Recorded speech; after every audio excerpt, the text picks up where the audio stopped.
Chapter 7. 4 Flavors of Magic. Modri was late. It had been several days since Lizen had dropped him off at Carriupt 2, and the only indication that he had achieved his goal had been the message burst that had nearly shorted out the castle's receivers. After that had come only silence. None of them were sure of what to do about the enormous data files sitting in the castle's memory banks right now. There was no possible way that they could make use of the dreadful weapon it might someday produce, nor did they particularly want to. Allura would have preferred to erase it herself, although Coran stopped her. Perhaps one day it might come in handy. Everyone was worried about Modri's disappearance and stayed alert for any word from him at all.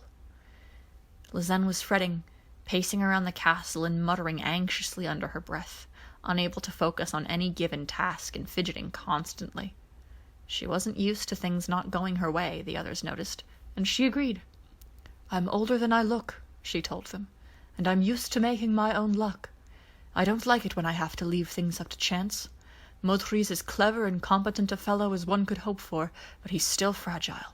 I put an awful lot of effort into putting him back together, and I don't want anyone ruining all of my hard work." "And you love him," Allura put in slyly. "There's that too," Lizen replied matter-of-factly. "I love him as dearly and deeply as any woman who ever loved a man. So help me if they've hurt him." 2 days later, they had their answer. Pidge's voice came stridently over the castle's PA system, startling everyone. "Everybody, come to the bridge right now! We've got company! It's Sendak." 8 separate swear words were spat simultaneously by the others, but they came running. Pidge had been sitting at the comm and monitoring the controls while Coran took a nap nearby in a comfy chair. Of all of them, she was the most comfortable with Altean technology, but right now she looked like she wanted to throw something heavy at the screen. This was understandable. On one secondary screen, a Galran heavy cruiser hung silhouetted against the stars. On the main screen was a regrettably familiar face. Sendak was unattractive at the best of times, and the look of malicious pleasure on his face did not help at all. Keith did not approve. "Oh, for Pete's sake, we thought you were dead! What do you want, you ugly freak?" "Oh, this and that, and something that at least one of you might want, given your low tastes," Sendak gloated. "Greetings, Lizen. Still picking up other people's trash?" The look she gave him should have baked his silhouette onto the far wall.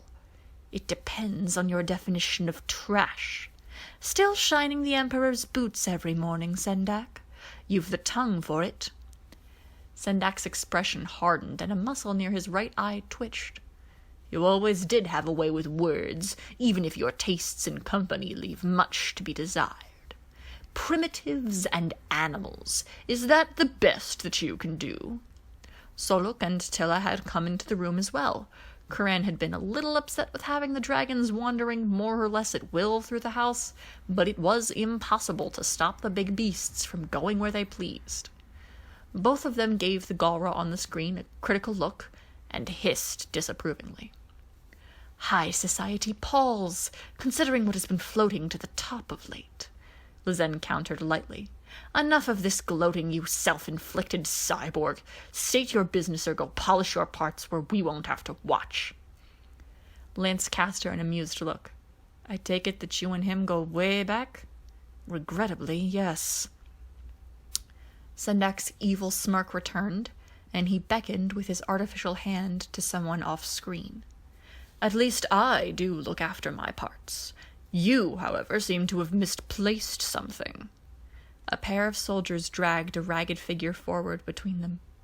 He'd been badly beaten, bound, stripped of his engineer's uniform, and clad in the black bodysuit and tattered dull purple smock issued to slaves. But the face was familiar. Hunk groaned. "Oh no, Modri." "We found this filthy traitor meddling in the high-security databank. Unfortunately, he managed to erase quite a lot of important data before we could stop him, including the plans for the Bagantush destroyer. He neglected, however, to conceal the fact that he'd sent a copy of those plans to you. If you value this wretch's life, you will return them. If you value your own paladins, you will send us that witch as well. She is a traitor to the Empire and will answer to the Emperor alongside this fool here." Lizen was standing statue still, staring with open hatred at Sendak, seemingly at a loss for what to do. He smirked at her, his electronic eye glowing. "Come on, Lizen, it might not be so bad. After all, young women are well known for letting their fervor for study get the better of them. The Emperor might even let you live, although your pet has already been awarded to me. Perhaps I'll let you watch as he fights for his life in the arena. He's had some practice in that already, or so I've heard, and Hagar has some ideas that sound very interesting. It should be a fine show." Lizen's breath hissed in and out through her bared teeth in one long exhalation. She bowed her head for a moment and seemed to center herself. When she looked up again, her gaze was icy and her voice was calm. "Keshveg." Sendak jerked back from the screen and his troops flinched, dropping Modri to his knees on the floor. Sendak couldn't have been more surprised if she'd reached through the screen and slapped him. What did you say?" "You heard me," Lizen said in that same calm voice. "I have said it once. Know that I will see you dead at my feet at the end of this. Keshveg, Sendak. I have said it twice. Take that word to my godmother if you think you can say it to her face and not have your heart torn out on the spot. Keshveg, Sendak. I have said it thrice, and you may take that word, if you dare, to your precious emperor. Perhaps he will end you without too much pain, assuming that I don't get to you first."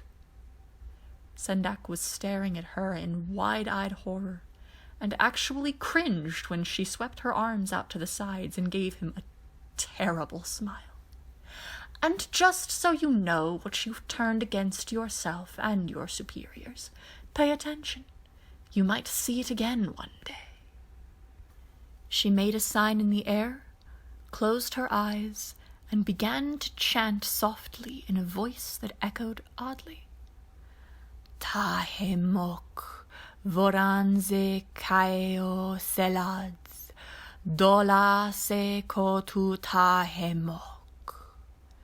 The two dragons stood up to position themselves on either side of her and stood watchfully. "Lane zabaz, aud tila, aud soluk, aud modri." Golden lines twinkled in the air, forming a shimmering web around the witch and her dragons. "Sovad tash, tahemok, eheal tash, radimok." Golden lines began to form around the kneeling figure on the screen. One of the soldiers made a grab for Modri's shoulder, but his hands blurred strangely, and he screamed and fell away. The other one retreated without making any attempts at touching the prisoner. Modri didn't move. "Ta sotulon, ta evrila, ta hemok azat!" Modri vanished.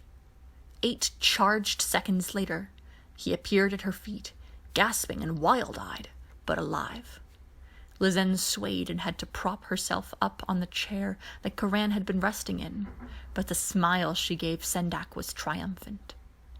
The number of witches in the entire history of the Empire who could teleport someone other than themselves over that much distance without harming them, without the aid of quintessence, I might add, is precisely 6. Hagar is not among them. Sendak's voice shook when he spoke again, and his eyes were filled with hate. "You will regret this, rogue witch. All the Empire's might will be arrayed against you." Lizen made a rude gesture at him. "And that makes me different from my companions, how? Go away, Sendak, or I might decide to try my little trick on you next." This time you'll be out in orbit without a handy stasis pod. The screen went blank. With an effort, Lizen turned the chair around and sagged down into it, and Shiro was already getting the cuffs off of Modri's wrists. Modri groaned and clutched at his left arm, but nodded his thanks to his fellow warrior. "My lady," he rasped wearily, "you are arrogant. You should not have showed your hand so early, or at all. You will not be able to travel freely in Empire space now, and getting information will be even more difficult." She snorted. "Yes, I am arrogant. I am relentlessly determined to have my way in all things. I love possessing knowledge that lesser mortals can only guess at. I see no problem with ridding the universe of people who severely annoy me, and I will insist on preserving the life of the one man who meets my ridiculously high standards. Are you complaining?" He considered that for a moment. "No, not really.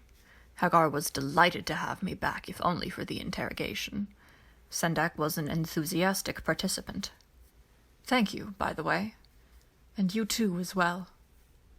Tilla chirped, and Soluk lowered his massive head to sniff daintily at Modri, and that worthy smiled to hear the usual sneeze and giggle.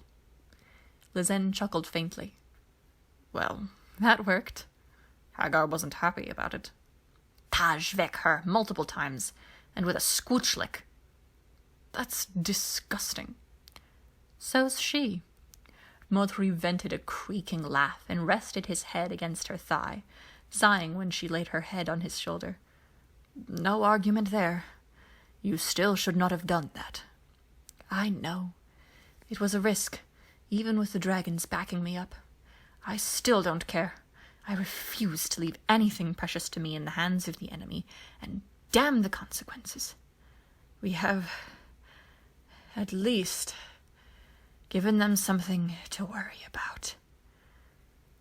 Lizen heaved a deep breath and slumped in her chair, unconscious, and Modri shuddered and clutched at his side. Shiro caught him before he collapsed, and he muttered, a bleary, I will not leave her." "That's okay, buddy," Shiro said reassuringly, "because both of you belong in a hospital. Hunk, can you carry Lizen?" Hunk lifted her easily, but Modri was a different story. He was badly injured and at the end of his strength. Eventually, the two dragons carried him to the medical section, slung between them in a blanket gripped firmly in their jaws.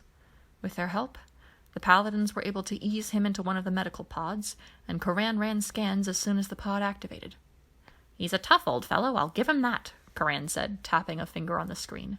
3 broken ribs, 2 more cracked, dislocated shoulder, broken wrist, wrenched knee, numerous contusions, a bruised organ or 2, a mild concussion, and his blood chemistry looks like a Gantarash stew. All full of nasty surprises, if you take my meaning. Well, we'll soon have him patched up." "And Lizen?" Hunk asked. "Exhausted. All she needs is rest." Koran squinted at the readout. "Maybe a week or so of rest, but that's all. Do you two need anything?" This last had been directed at the dragons, who were watching the pods gravely. Tilla lowered her head and licked his face with a very large, very blue tongue, and then lay down on the floor. Her mate joined her a moment later with a tired grunt, and they were soon both asleep. Many words had been used to describe Sendak, some of them even polite. Bold, certainly, and ruthless was a favorite, and dedicated was undeniable. Right now, however, even the most flattering descriptions would have to include badly shaken, or perhaps, in whispers only, terrified. He had not slept at all well during the 3 days it had taken to get back to the center. He'd been summoned by the Emperor himself, and the boss was not pleased with him. His men shook their heads dolefully and muttered that this mistake might be his last. Or maybe not. Witches were tricky, and she declared they didn't even want to whisper that word, although the soldier who'd been foolish enough to touch the vanished traitor had plenty to say about it. He still hadn't regained full use of his hand, and it had an alarming habit of fading in and out at odd moments. And so it was, with his instincts screaming at him to run to the farthest reaches of the galaxy, to be anywhere other than here. Sendak approached the throne and bent the knee, awaiting his emperor's judgment. And possibly Hagar's as well.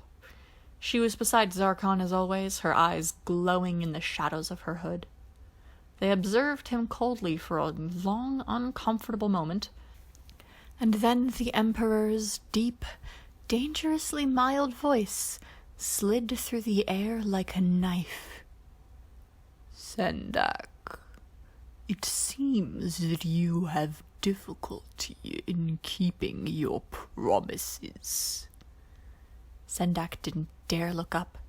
He'd heard that tone of voice before, usually just before someone was dragged away by the druids. "Forgive me, my lord," he choked. Zarkon's pale eyes narrowed slightly. "That may not be possible. When your damaged body was pulled from space, from a cracked Altean stasis pod, no less, you swore that you would never disappoint me again.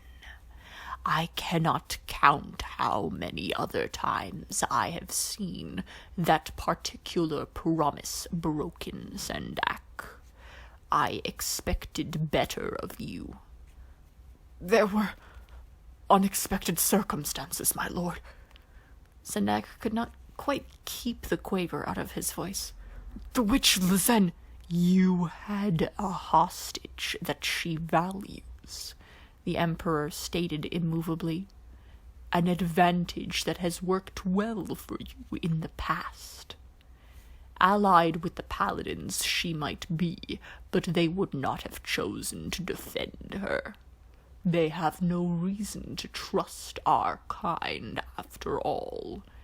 Not even those who have turned against the Empire.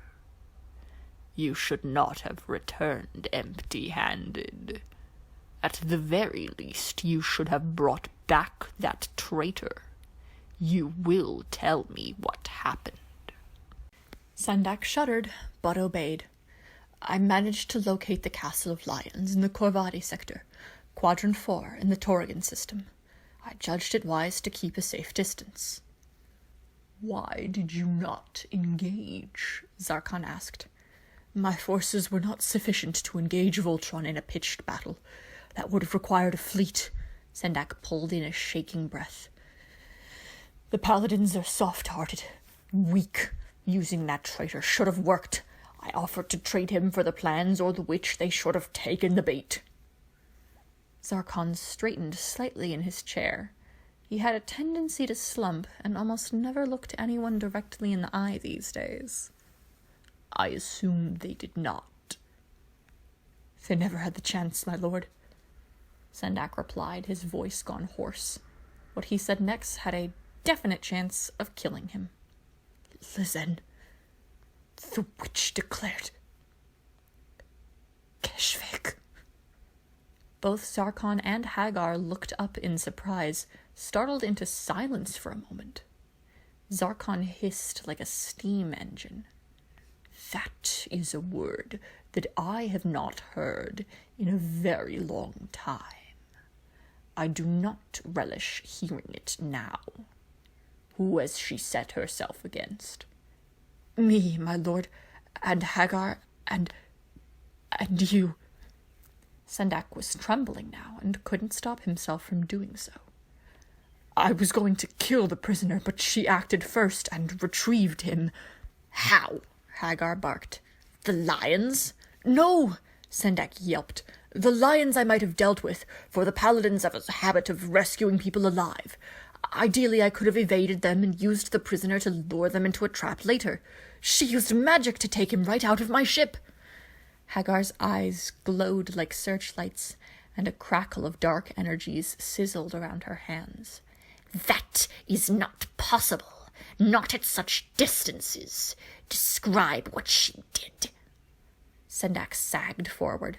Fear had turned his bones to water, and he was forced to brace himself with his hands. "She spoke an incantation.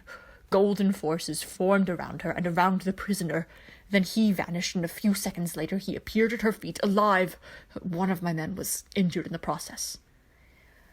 "Cold," Hagar hissed. "She was not using quintessence?" "She said not, Hagar." Hagar bared her teeth, the power crackling around her fingers, swelling into a ball of livid light, and an echoing cloud of dire energy formed around Sendak. "The Paladins! Was she draining the Paladins or those two Alteans? Speak, damn you!" "No!"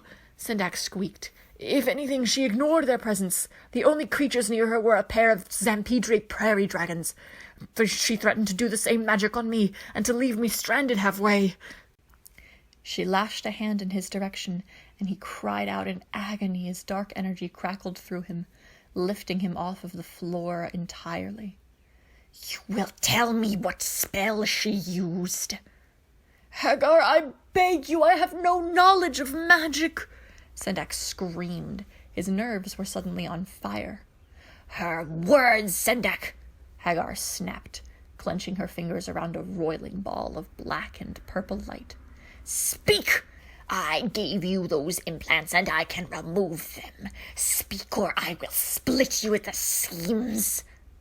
Sendak, feeling a trickle of something wet running from his artificial eye, and smelling his own blood, desperately got a grip on his memory. She said, "Taemok, vorans kaeo saled."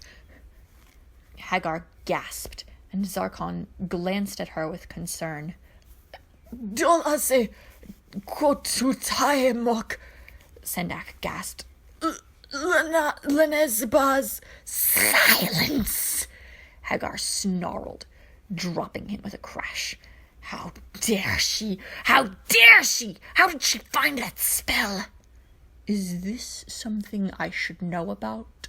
Zarkon asked. Hagar barely heard him. She was that angry. "No one has invoked Tahemok since the Sisterhood War. I know this, for I eradicated that practice myself. She cannot have studied it. It no longer exists." "You know it," Zarkon observed. Hagar made an inarticulate sound of fury. Sendak, lying in a heap on the floor, stayed very still. "Not much of it. Enough to have discovered the secrets of quintessence. Enough to have the sense to wipe out its practitioners before they could become a threat." "Lezen has considerable power," Zarkon murmured. "Perhaps she has discovered other secrets of the dim past." "No. I knew her mother. I saw her born. I keep all other witches of any talent in the Empire under my eye, and take the best to become my druids.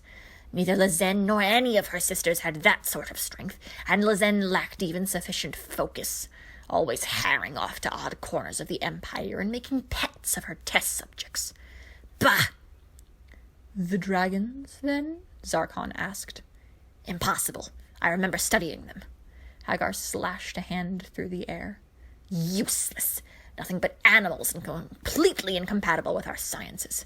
They're not even good for entertaining the rabble in the arena. I can't even remember where the Zampidre system is." "Is she a threat, do you think? She has thrown her lot in with the Paladins." "She might seek to use them.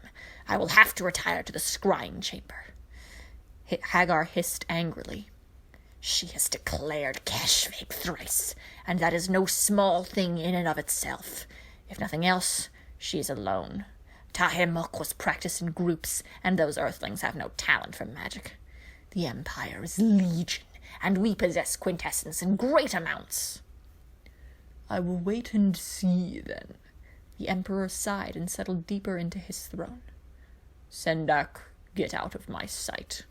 Go, and do not come back until you have the lions or the corpse of that rogue witch. Preferably both." Sendak heaved himself to his knees and bowed his head, grateful to be allowed to escape alive. "Yes, Emperor Zarkon." Despite the extent of his injuries, Motri emerged from his pod before Lezen did. Only about 15 minutes or so, but he teased her gently about oversleeping nonetheless. She responded by saying that she had, by damn, earned her right to a late morning, and so had he. Their housemates found them a little while later in one of the castle's lounges, giving the dragons a thorough polish with stiff bristle brushes, while Lizen praised them extravagantly for their help. The dragons, sprawled untidily on the floor and humming with pleasure, were taking it as their due. Soluk chirped a greeting as the paladins and the two Alteans entered. "Good day," Modri echoed. "You look better," Hunk said, squatting down to rub Tilla's nose. "They gave you a real going over." Modri nodded, straightening up and stretching the kinks out of his shoulders. "The Emperor doesn't like traitors. Never mind that he betrayed me first. Fortunately, I was slightly more valuable alive than dead. He may be regretting that now." "Yeah, that was quite a show you put on," Lance said. "I thought Sendak would wet himself." Pidge eyed the dragons quizzically. "How did you do that anyway? And what did the dragons do? They were helping, that's for sure." Lizen shook her head. "Teleportation is a fairly common talent among witches, although most of us can't move anything other than ourselves, or much further than a few meters in any direction. For many, it's strictly line of sight. As for how we do it, well, I'll be able to tell you that when you can explain to me exactly why you have such a knack with alien technology. It's much the same thing. As for the dragons..." Soluk stretched, his spines rattling, and winked at her. "The dragons aren't animals," Lizen said, rubbing him under the chin. "Not any more than you or I am. It's wonderful camouflage, isn't it? Simply by looking like big spiky reptiloids and being physically unable to speak a translatable language, they've managed to avoid the notice of just about everybody. They have sciences and disciplines that are totally unrelated to ours, and a civilization that simply doesn't need big cities, industries, and politics like ours do. Their grasp of the etheric sciences is well above and beyond my own, and were able to lend me strength so that I could rescue their friend. I knew how to move Modri from where Sendak had him, but the effort of moving him would probably have killed me. Probably both of us, if I'd failed to complete the transition. With the pair of them backing me up, my own powers are increased enormously. And I'm always careful to pay you two back, aren't I?" She crooned at the two dragons, who hummed agreeably.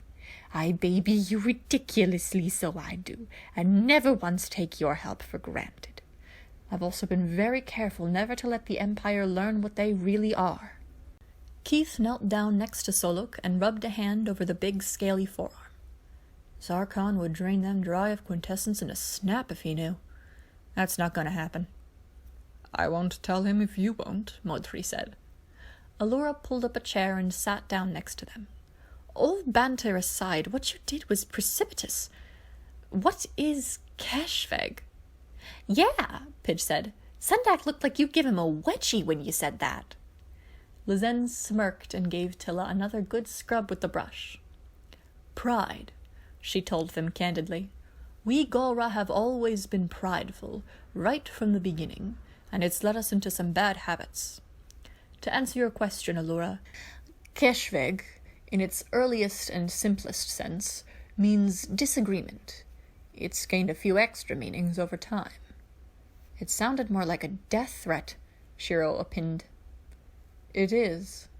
Lizen stared into the middle distance for a long moment, as if gathering up scattered thoughts. "Before my people achieved spaceflight, we were actually a matriarchal society. No kings or emperors, just queens and empresses. Most of the time they got along fairly well, but there were some rather spectacular wars. When the star drive was discovered, dozens of lesser royals fled out into space, colonizing every planet that could support our kind of life, and a few that couldn't. For centuries, the home world was content to leave these young upstarts alone. That ended when the Imperial Sisters took the Banabok throne, the head of the most powerful nation. They were twins. 2 girls in a single brood is extremely rare, and their powers amplified each other's. They soon decided that they should have rulership over all Golra, not just their own nation. I think I can see where this is going, Hunk grumbled. War? My goodness, yes. Quite a large one. Lizen shook her head. The biggest in our history. The Sisterhood War changed our society entirely. The twins managed to subjugate every noble house on the planet, but they ran into stiffer resistance when they turned their gazes to the colonies. It was Queen Zayan of Namtura who redefined Keshveg for us, when she told the twins to take their demands and shove them up the orifice of their choice. That word now means a disagreement so complete and all-encompassing that the speaker cannot believe that the person he or she is disagreeing with is even a sapient life form.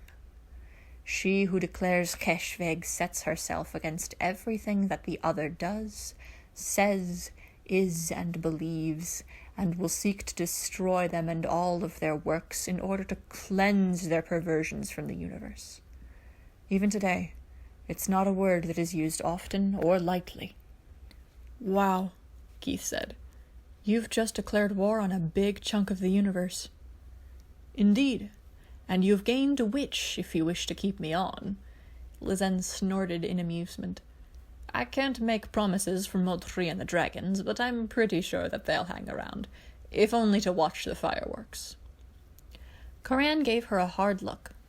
I couldn't help but notice that you called Hagar your godmother. A bit of family rivalry there? Not really. The relationship's rather more distant than that. Lizen rubbed wearily at her eyes. Hagar's ancient, and always on the lookout for more witches powerful enough to join her druids, and since talent often runs in families, there are several lineages that she keeps her beady little eyes on. Mine's one of them, and she's been a sort of unofficial matriarch for us since time immemorial. Sendak's family, too. We're some sort of cousins, I think, many times removed. Once by car thieves and twice by garbage men, but nowhere near far enough away. Pidge smiled grimly. You two don't get along. We've hated each other spectacularly from the moment we first met, back when we both were half-grown cubs. Sendak loves power. I had powers that he didn't, even at that young age. He once attempted to force me to give my power over to him by capturing Modri and threatening to hurt him, so that he could use those stolen strengths to bully his own brothers. I made all of his hair fall out. Lizen smirked at their laughter. As you can see, it never fully grew in again. He's got a big bald patch right over his rump, too. It's a small thing to base a relationship on, but we've maintained a healthy loathing for each other ever since. I've had a few run-ins with him as well, Modri added. Not many, or I wouldn't be sitting here. He's a skilled commander and a fine tactician, but he smells of evil. I took care not to get too close, since his henchmen have a worrying habit of dying unexpectedly. Very much the Emperor's man, him. Evil has a smell? Allura asked. Shira's mind flickered with shadows and sensations. Not badly, but odor was a major trigger for human memory, and he remembered the reek of the arena and of Hagar's lab very well, even if images escaped him. Yes. I can't describe it. You either know it or you don't, but it definitely has one. Solok huffed and rattled out a long series of chirps, razzes, hisses, and clicks that sounded quite authoritative. Lizen nodded. Yes, that's exactly it. Unfortunately, I can't translate that. You can understand what he's saying? Coran asked. Lizen shrugged and brushed a bit of dust from Solok's tail. They have their own ways of making themselves understood. I've been bonded to these two for 7 years now, so I'm fairly good at listening to them. They can understand everything we say, however, and their hearing is excellent. If you have any pithy comments to make about their habits, keep them to yourself. They aren't vindictive or too easily insulted, but they will tease and they will occasionally play pranks. Don't be too surprised if they start trying to play with you, particularly during combat practice. Tilla grinned, showing fearsome teeth. Hunk leaned away from those. Right. What are we supposed to do, then? Play with them, Modri replied simply, rolling his shoulder. I regained a fair amount of my strength and balance by engaging in shoving matches with Tilla. You can't hurt them, and they won't hurt you, so don't be afraid to amuse them. It'll be good practice in dealing with things that are larger and stronger than you are." Tilla chirped eagerly and flowed to her feet, nudging at Hunk until he stood up. "Hey now," he said, trying to push her nose away. "I don't want to start anything in— Hey!" Tilla had taken a step forward, and Hunk's boot soles squeaked on the floor as he slid backwards. Automatically, he braced his feet and got a better grip on her blunt muzzle, shoving her back as hard as he could. Maudry smiled, watching them grunt and heave at each other. "Yes, exactly like that. Count your blessings, man. At least your bones are whole and our original equipment. Mine were still knitting when she started pushing me around." "My turn next," Keith said, grinning as Tilla shoved Hunk very firmly into a nearby couch. "In the training area, though. Let's not mess up the furniture."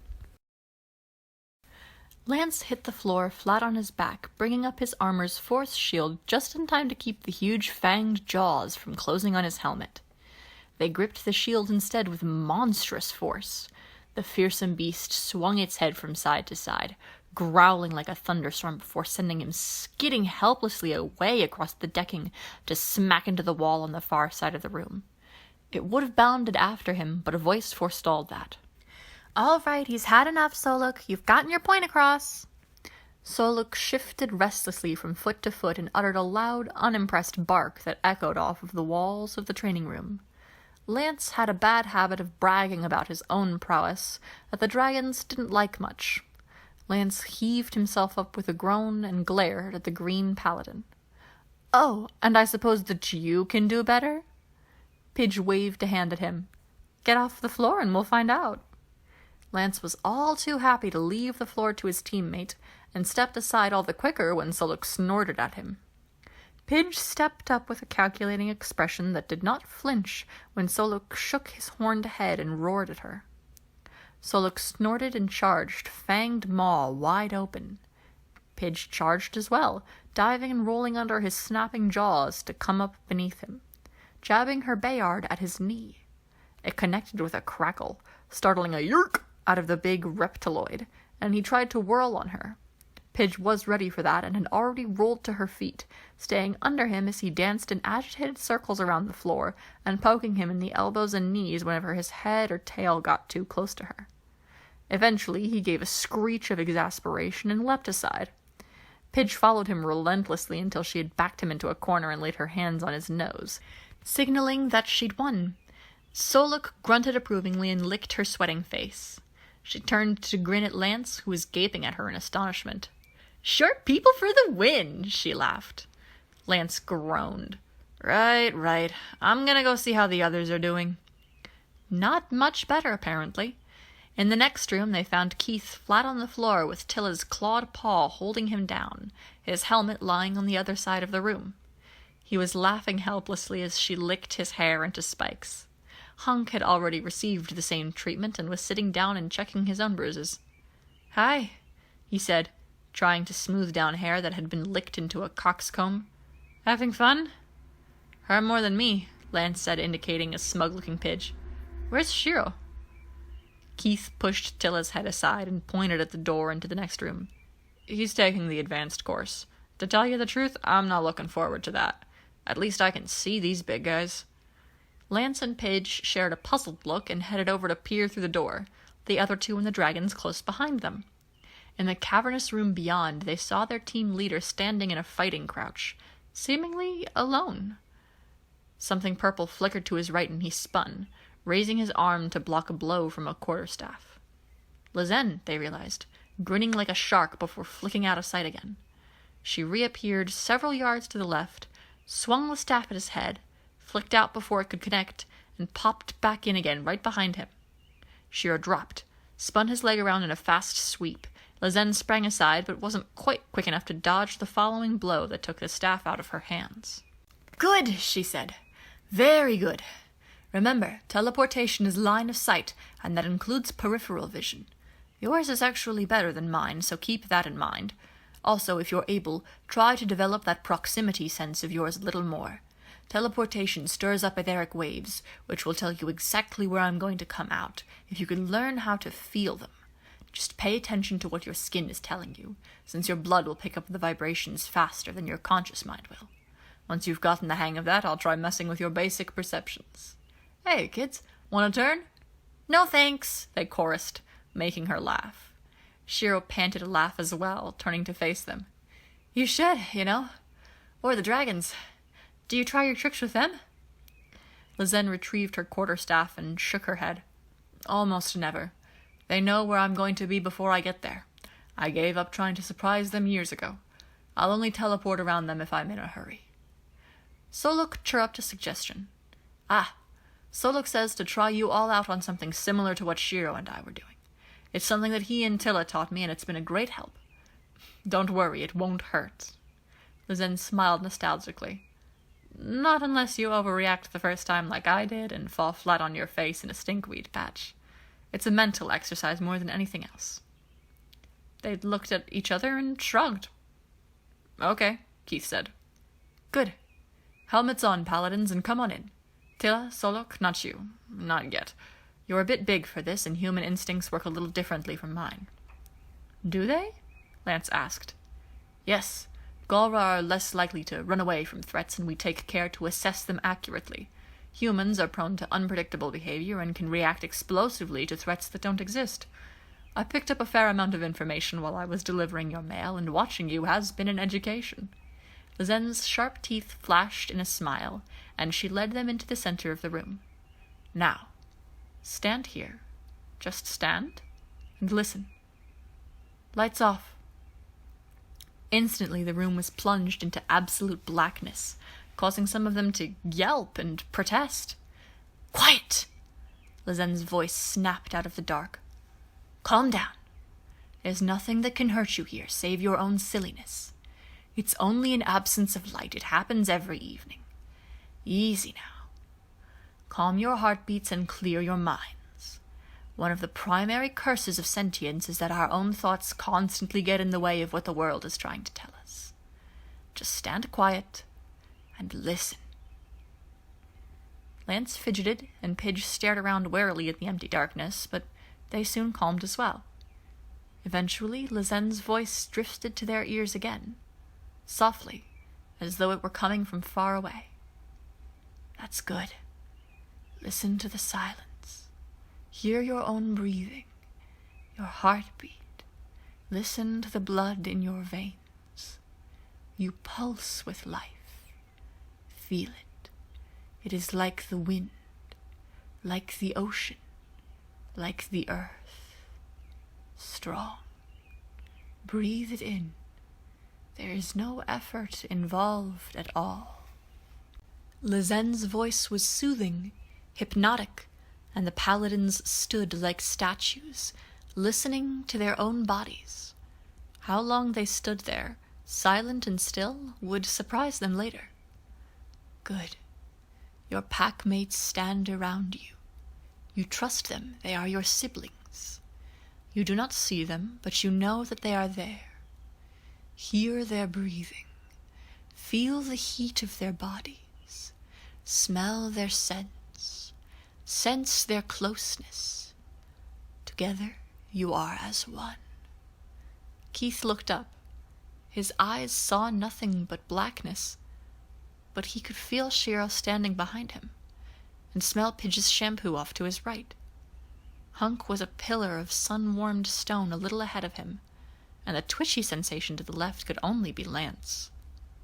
He could not sense Lizen at all. He felt comfortable, at ease in their company as he never had with anyone before. Good. You are a strong pack. There is nothing in this darkness that is greater than you are, Lizen whispered from the shadows. But there is a hunter here. The pack tensed, ever so slightly. He is a powerful hunter. To face him alone is to be devoured. Feel him, watching in the darkness. Hear his heartbeat, his breathing. Feel his heat. Catch his scent. He is mighty. There was something in the darkness. There was a faint, acrid whiff of something on the still air, like an old fur coat. Something large moved, and the feeling of being watched permeated the air. The paladins turned as one to face it, straining their ears for the sound of soft footsteps. "He is wise in the ways of the hunt," Lazen's voice whispered. "He has hunted many before you, and he lives to hunt still. To face him alone is death. You are not alone. None of you are ever alone, for you are the pack, and the pack is as one." The hunter in the darkness was circling them now, each long, slow stride striking their nerves like drops of water hitting a still pool. "The hunter seeks weaknesses and strengths. You have weaknesses and strengths. The strengths of each packmate meet the weaknesses of each packmate and bring them into balance. You are finely balanced within yourselves, for you are the pack, and the pack is as one." There was a sound as if claws on metal, somewhere in the distance. The paladins spread out instinctively, feeling each other's position without seeing it. The hunter readies his weapons. He thinks he sees an opening. He does not think of taking the whole pack, but rather the weakest one. The pack does not waste time worrying about who is the weakest, for there is no weakest. You are the pack, and the pack is as one.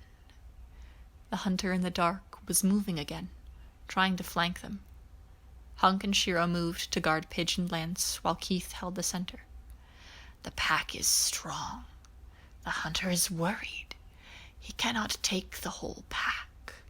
He will have no prey from the pack if he faces them openly. The hunter resorts to guile. Fast, light footsteps darted around them, while claws scratched at 3 other points in the room. The paladins formed a ring, shoulder to shoulder, at the ready. The hunter is angry. The pack is too strong, but his pride is as strong. He has rarely failed in a hunt. He reveals himself.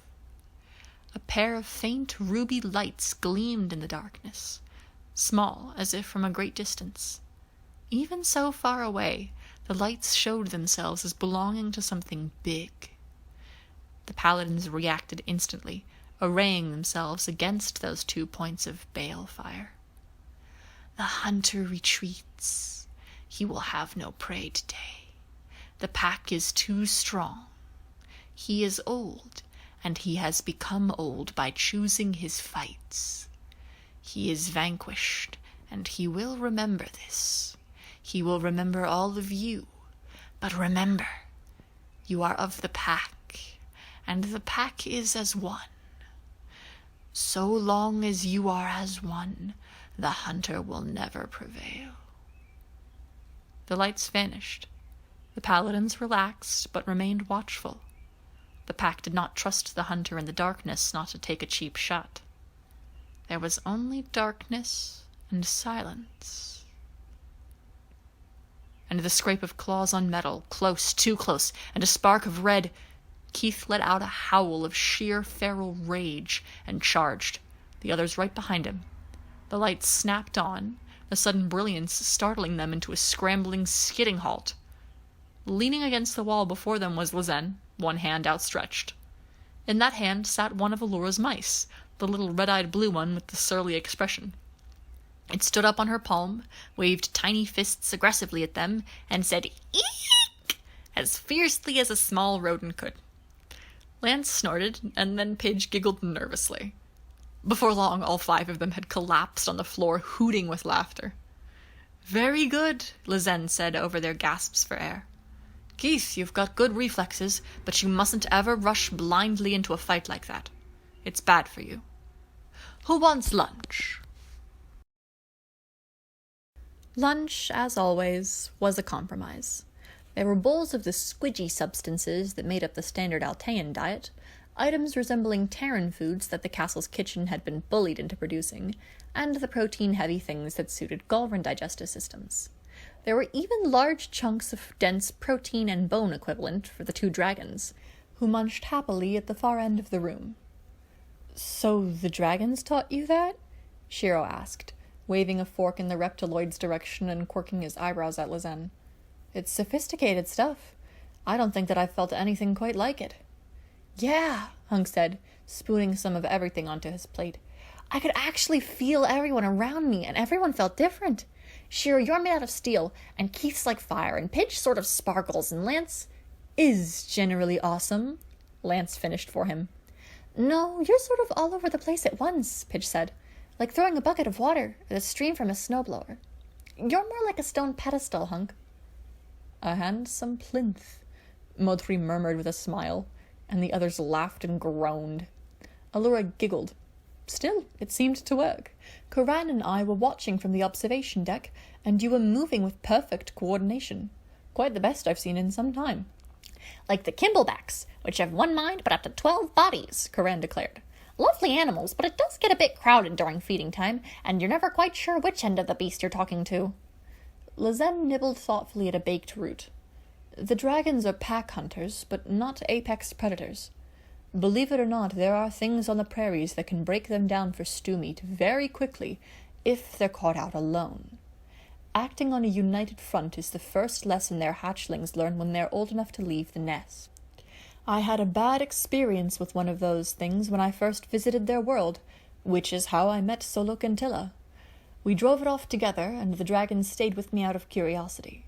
I had talents that they were unfamiliar with, and I was astonished by their strength. I'm of their pack now, and Modri's becoming so. Look out, you're probably next." Shiro smiled fondly at the dragons, who winked at him. "I don't think they will mind. I sure like the idea of them backing me up. I couldn't sense you, though, during that exercise." Keith leaned forward. "Me either. It was like you were in another world or something." "I'm not a paladin," Lizen said. "I've also learned how to conceal my aura. As the chosen of the Lions, getting you to act as a cohesive whole is far more important than anything else right now. I'd like to do that exercise again a few times before ramping it up a bit. You'll need to practice in darkness before you'll be able to do it in the light. Turning the lights out reduces distractions, you see. All the same, you did very well. And you as well, small fierce creature." This last was directed at the mouse, who was trying to filch a large berry out of the common bladder. "Lick!" it replied with what might have been a salute.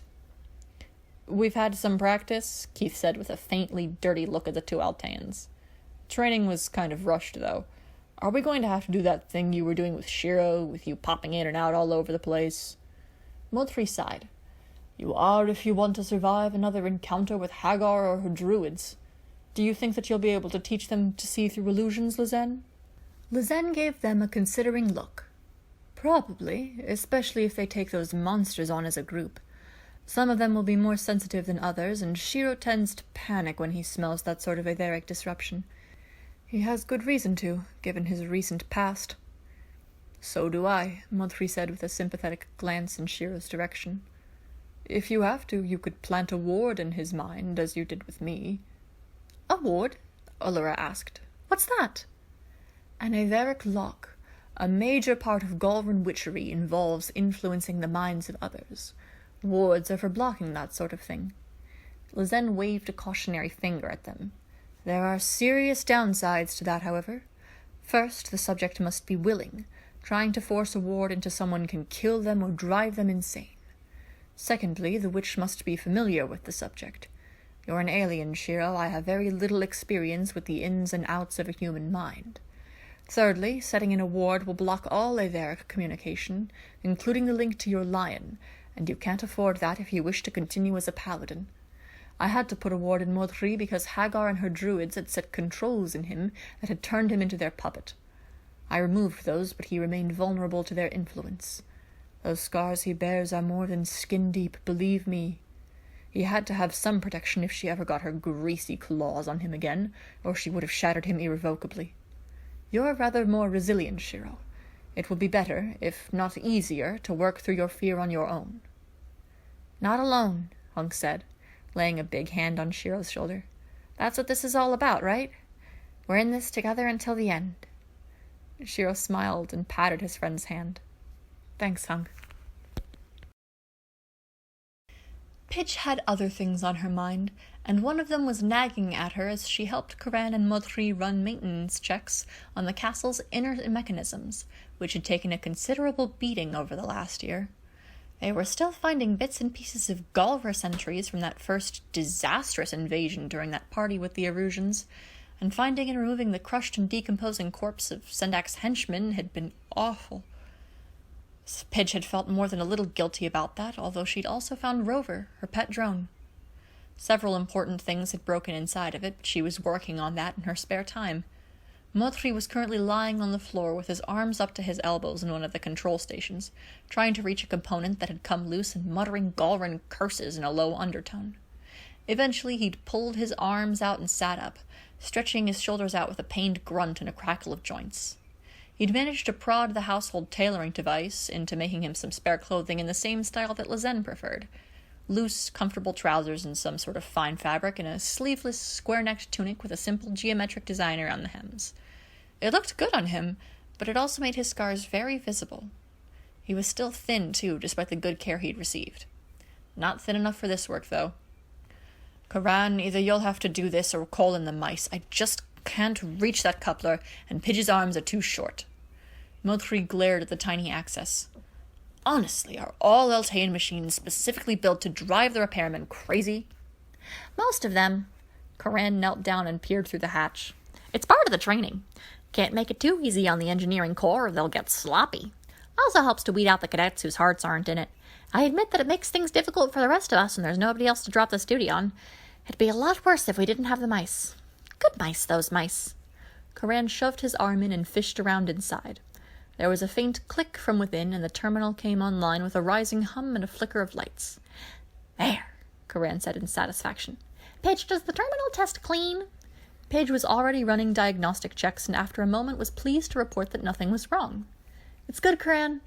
Good, Karan said, picking up his tools. Let's just get the panel reattached, and then it's on to the next one. Modri sighed and snapped the panel back into place. And the next, and the next, and the next. We would never have put up with this back at the academy. Karan sniffed. Coddle the cadets, do they? Not in the slightest. It's the fur, you see. Modri extended an arm, running his fingers over the fine purple velvet between the scars. If there's an electrical discharge in the wrong spot, the whole room stinks of scorched hair for days, and it takes forever to grow back. I used to be a starship engineer before I got promoted, and I made sure that I had easy access to everything. How'd you get from engineer to warship commander? Pidge asked. Battlefield promotion. Modri heaved himself to his feet and rubbed at a sore shoulder. My ship's captain was very into that whole victory or death philosophy. He found both while we were quelling an uprising out by Shandar. The whole bridge had been blown out and every last officer we had gone with it. I managed to hotwire the command systems from the engine deck and kept us going that way. After that, the ship was rebuilt and given to me. A dubious gift, that. I never really was able to internalize the officers' training I received. Engineers are charged with keeping the crew alive. Captains are charged with getting everybody dead as gloriously as possible. It's not an easy switch to have to make. Karan eyed his scars. No, it wouldn't be, would it? Got you into a spot of trouble, I'd think. Modri bared sharp teeth in a grimace. That's putting it mildly. I did well enough for a while by obeying orders and being cautious. Caution does you no good if you've run into a fleet of Gantarash cannibals. They love Galra, preferably roasted whole with torguax and sinep sauce. I had no intention of winding up as the main dish at a victory banquet. Yes, there was a chance that we could have beaten them. It just wasn't a very good chance. And so you got busted, Pidge grumbled as Modri moved off to the next station. Zarkon didn't strike me as being the understanding type. He's forgotten how to fear, Modri said simply. He's been too powerful for too long to fear anything. He likes it when others fear him, and Hagar, of course, but he doesn't think that his people should fear anything else. He forgets that we just don't have his advantages. He cheats, Karan snapped. Quintessence is the very life essence of living worlds, not a performance-enhancing drug. But will he listen? The supply of live planets isn't infinite, you know. I know, Modri said grimly. I watched several die. It's not something I'd personally recommend for an evening's entertainment. If he isn't stopped, he'll run out of alien worlds to drain, leaving only Galra worlds. He'll take those too, I expect.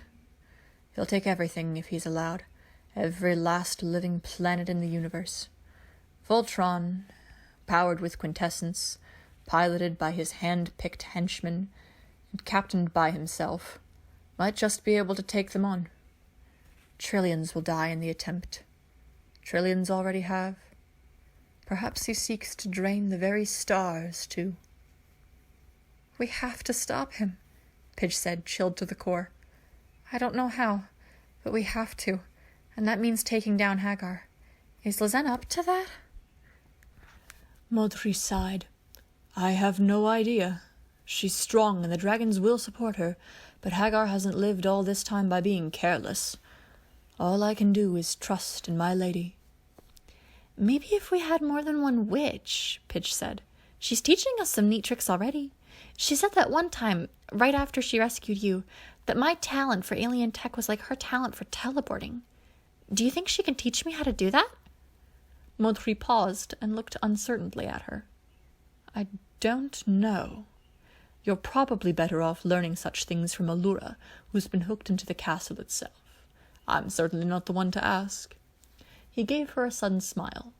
Although there is one small magic trick that I can teach you, if you're brave enough to use it, and can bear the consequences. Oh? Pidge asked. Yes. Modri's smile turned ever so slightly wicked. Should you happen to take a Galra man prisoner and need to get information out of him without fancy machines or torture, you must lay him flat on the floor on his belly and hold him down, preferably blindfolding him as well. You must take off your gauntlets and rub him behind the ears. Only you can do this. Pidge and Coran stared at him as if he'd grown another head. Why's that? Coran asked. Because she's a girl. Modri tugged on one large ear. It doesn't work if a man tries it, possibly due to body chemistry or something. I don't know how well it'll work since you're not of our people, but it's worth a try. Male Galra have large nerve knots at the base of our ears, and when a female stimulates those, he cannot help but love her. He will tell her anything, absolutely anything, to get her to continue. A Galra woman will only do that if she's decided to take him for her own, and given how rare the ladies are, the instinctual triggers are extremely powerful. That's why the blindfold is necessary. If he sees your face, he'll imprint on you and follow you around like a puppy for the rest of his life. For all I know, that's how Hagar snared Zarkon. But last night I saw you two in the lounge, Pidge said, trailing off in embarrassment. Modri had been sitting on the floor at Lizen's feet while she'd been studying a data file, his head resting against her leg, yellow eyes unfocused and sleepy, while her hand caressed his ear. Pidge's face went very red, and so did Coran's. Yes, she is my lady, Modri smiled happily. And if we survive all of this running around and screaming, I will be a father.